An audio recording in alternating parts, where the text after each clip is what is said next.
India's Gautam Adani becomes world third richest person. जी हाँ, आपने सही सुना। अब गौतम अडानी दुनिया के तीसरे अमीर आदमी बन गए हैं और एशिया के पहले। बहुत से लोग अंबानी की संपत्ति के बारे में जानते हैं, लेकिन मैं आपको बता दूं, अडानी अंबानी से कई आगे निकल गए हैं और दुनिया के तीसरे अमीर आदमी बन गए हैं। अब पूरी दुनिया में उनसे सिर्फ दो ही लोग अमीर हैं, इलॉन मस्क और जेफ बेजोस। अगर आप ये सोच रहे हैं कि गूगल के फाउंडर, माइक्रोसॉफ्ट के फाउंडर वॉरेन बफेट, इनका क्या? जो आप सोच रहे हैं वो सच है। अडानी की net worth Warren Buffett, Bill Gates और गूगल के फाउंडर से भी ज्यादा है। गौतम अडानी का एक वक्त था जब आर्थिक तंगी के कारण उन्हें अपनी पढ़ाई छोड़नी पड़ी थी, लेकिन आज ये एयरपोर्ट से लेकर बंदरगाह और कोयले से लेकर घर में इस्तेमाल होने वाले तेल तक से पैसा कमा रहे हैं। लेकिन बहुत से कम लोग हैं जिन्हें अडानी जी की लाइफ स्टोरी पता है। तो अगर आप भी गौतम अडानी की कामयाबी का राज जानना चाहते हैं तो बिना वीडियो को स्किप किए हमारे साथ देखिए इनके जिंदगी और बिजनेस का सफरनामा। अडानी का फर्श से अर्श तक पहुंचने का सफर काफी मुश्किल रहा है। उनका जन्म 1962 में अहमदाबाद में हुआ। वो जिस परिवार में पैदा हुए थे वो आर्थिक रूप से कमजोर था। पिता का छोटा सा काम था, लेकिन कुछ खास चल नहीं रहा था। ऐसे में वक्त के साथ आर्थिक हालात और बिगड़ती चली गई। इसकी वजह से गौतम अडानी को अपनी पढ़ाई बीच में छोड़नी पड़ी और काम के लिए अपने हाथ पैर मारने पड़े। इसलिए वो बड़ी उम्मीदों के साथ सपनों के शहर मुंबई आ गई, जहाँ शुरुआत में उन्हें काफी संघर्ष करना पड़ा, काफी मुश्किलों का सामना करना पड़ा। लेकिन कुछ वक्त के बाद उन्हें एक डायमंड सप्लायर की यहाँ एक नौकरी मिल गई। उन्होंने वहाँ पर 3 साल काम किया, लेकिन उन्हें पता चल गया कि अगर उन्हें कुछ बड़ा बनना है तो वो नौकरी करके नहीं बना जा सकता। इसलिए उन्होंने अपने पहले काम के एक्सपीरियंस को यूज करके उन्होंने जावेरी बाजार में डायमंड ब्रोकरेज कंपनी की शुरुआत की। गौतम अडानी को अपनी जिंदगी का वाई पता था, यानी वो काम क्यों कर रहे हैं, इसलिए उन्होंने काफी मेहनत की। लेकिन उनके लाइफ का सबसे बड़ा टर्निंग पॉइंट आया 1981 में। उनके बड़े भाई ने उनको अहमदाबाद बुलाया। उनके बड़े भाई ने वहाँ पर एक प्लास्टिक फैक्ट्री खरीदी थी, लेकिन इस फैक्ट्री को हर साल 20 टन पीवीसी मतलब पॉलीविनाइल क्लोराइड की जरूरत पड़ती थी और इंडिया में सिर्फ आईपीसीएल कंपनी के पास था।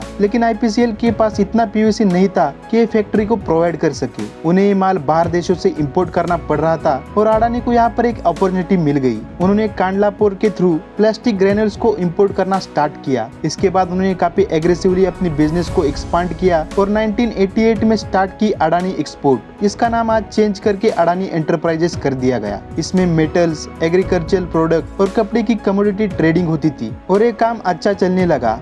और कुछ सालों बाद यानी 1994 में ये कंपनी स्टॉक मार्केट में लिस्ट हो गई। अडानी ने 1995 में मुद्रा पोर्ट का कॉन्ट्रैक्ट जीत लिया और ये बहुत ही इंपॉर्टेंट पार्ट था अडानी के लाइफ का, क्योंकि आज भी ये इंडिया का सबसे बड़ा कमर्शियल पोर्ट है और ये पोर्ट पहले से बड़ा नहीं था। इसके पीछे अडानी जी की काफी मेहनत है। उन्होंने काफी सारी स्ट्रेटेजी यूज करी। फॉर एग्जांपल, जब अडानी ने उस मुद्रा पोर्ट का कॉन्ट्रैक्ट जीता था तब ये रेलवे लाइन से कनेक्टेड नहीं था। इस पोर्ट के अलावा जो भी पोर्ट थे वो सब रेलवे लाइन से कनेक्टेड थे। तो सबसे पहले अडानी ने अपने सारे बिजनेस को मुद्रा पोर्ट के आसपास ही सेट कर दिया। उसके बाद इस पोर्ट को रेलवे लाइन से कनेक्टेड करने के लिए 12,000 करोड़ रुपए इन्वेस्ट किए और फाइनली उसे रेलवे लाइन से कनेक्ट कर दिया। और आज अडानी पोर्ट्स देश की सबसे बड़ी पोर्ट मैनेजमेंट कंपनी है और गुजरात, महाराष्ट्र, गोवा, केरला, आंध्र प्रदेश, तमिलनाडु और ओडिशा जैसे 7 समुद्र राज्यों में इनके 13 डोमेस्टिक पोर्ट्स है। अब जैसे जैसे वक्त निकलता गया अडानी अपने आप को ग्रो करते गए। वो लोगों की रसोई तक पहुंच गए फॉर्चून की थ्रू। वही फॉर्चून जिसका रिफाइंड ऑयल आज हर घर में सुबह शाम दिन रात इस्तेमाल होता है। 1999 में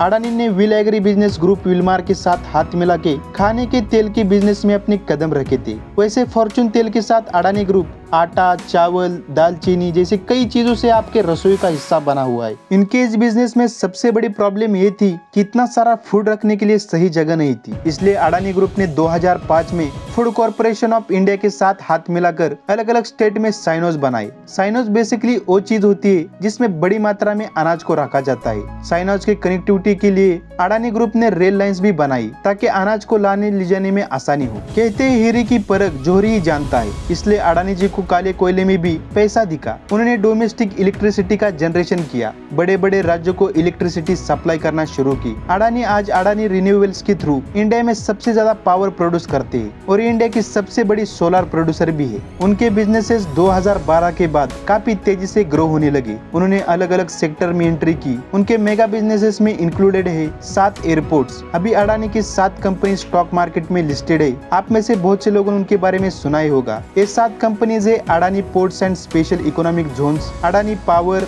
Adani Wilmar, Adani green energy, Adani enterprises, Adani total gas और अडानी ट्रांसमिशन। कई सारे लोग अडानी को अंबानी के साथ कंपेयर करते हैं क्योंकि दोनों सेम एज के हैं, दोनों गुजरात से आते हैं। लेकिन दोस्तों बहुत से लोगों का ये मानना है कि अडानी धीरूभाई अंबानी के लेवल के है लेकिन मुकेश अंबानी नहीं। इसके 2 बड़े रीजन है। पहला, गौतम अडानी धीरूभाई अंबानी की तरह फर्स्ट जनरेशन एंटरप्रेन्योर है, यानी इनकी पिछली पीढ़ी के बिजनेसेस को इन्होंने आगे नहीं बढ़ाया बल्कि सब कुछ अपने दम पर जीरो से स्टार्ट किया। दूसरा, जैसे धीरूभाई अंबानी ने यमन में काम किया, फिर इंपोर्ट एक्सपोर्ट का बिजनेस स्टार्ट किया और फाइनली टेक्सटाइल मिल ओपन करी, जिसकी वजह से रिलायंस पावर, पेट्रोकेमिकल और गैस में एंट्री कर पाई। उसी तरह गौतम अडानी भी किसी एक बिजनेस में नहीं रुके। मैंने जब गौतम अडानी जी की स्टोरी को जाना तब मुझे जाकिर खान की एक पोयम याद आई। मैं लड़ पड़ा हूँ रात से मशाल हाथ में लिए, ना सूर्य मेरे साथ है तो क्या ये नई बात है। वो शाम को था ढल गया, वो रात से था डर गया, मैं जुगनुओं का यार हूँ, मैं तो शून्य पेशावर हूँ। अब ऐसा नहीं है कि अडानी के सारे बिजनेस सक्सेसफुल हो गए, उनके कई सारे बिजनेसेस फेल भी हुए।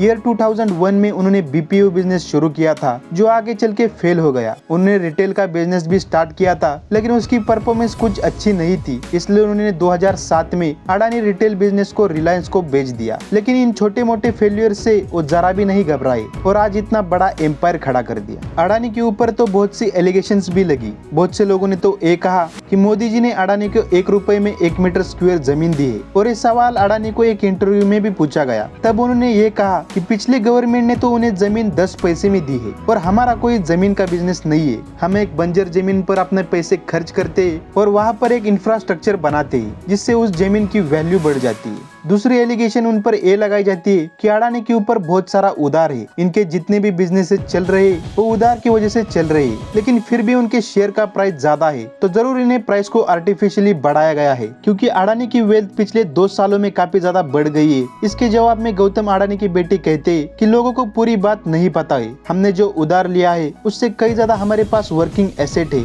और आज तक अडानी ग्रुप ने कभी भी लोन में कोई डिफॉल्ट नहीं किया। अडानी ने जो इतना बड़ा एम्पायर खड़ा किया है, इतनी सारी वेल्थ बनाई है, इसमें अडानी का सबसे बड़ा प्लस पॉइंट है रेजिलियंस, यानी हार ना मानना। ऑस्ट्रेलिया की सबसे बड़ी coal mine Galilee basin Adani चाहते हैं कि वो उसे कंट्रोल करे, लेकिन यहाँ पर एक प्रॉब्लम है और प्रॉब्लम ये थी कि यहाँ पर ट्रांसपोर्ट नहीं था। अगर वहाँ से वो कोल निकाल भी लेते तो एक जगह से दूसरे जगह ले जाने के लिए रेलवे लाइन नहीं थी और उससे बनाने के लिए $14 बिलियन की जरूरत थी, लेकिन कोई भी बैंक उन्हें इतना लोन देने के लिए तैयार नहीं थी। लेकिन अडानी हार मानने वालों में से नहीं थे। उन्होंने अपने खुद के $2 बिलियन इन्वेस्ट किए और वहाँ पर होने वाले इलेक्शन का फायदा उठा के इस प्रोजेक्ट को शुरू किया और आज ये माइन अडानी ग्रुप ही मैनेज करता है। और इसी तरह हर अमीर आदमी के पास कोई ना कोई क्वालिटी जरूर होती है। वॉरेन बफेट ने भी अपनी स्किल से काफी सारी वेल्थ क्रिएट की है। हमने वॉरेन बफेट की सक्सेस स्टोरी पर ऑलरेडी वीडियो बनाया है जो कि आप यहाँ क्लिक करके देख सकते हैं। अगर आपको गौतम अडानी की लाइफ स्टोरी अच्छी लगी तो इस वीडियो को लाइक जरूर कीजिए, शेयर कीजिए अपने फ्रेंड्स फैमिली के साथ। तो मिलते हैं नेक्स्ट वीडियो में। Finally thanks for watching.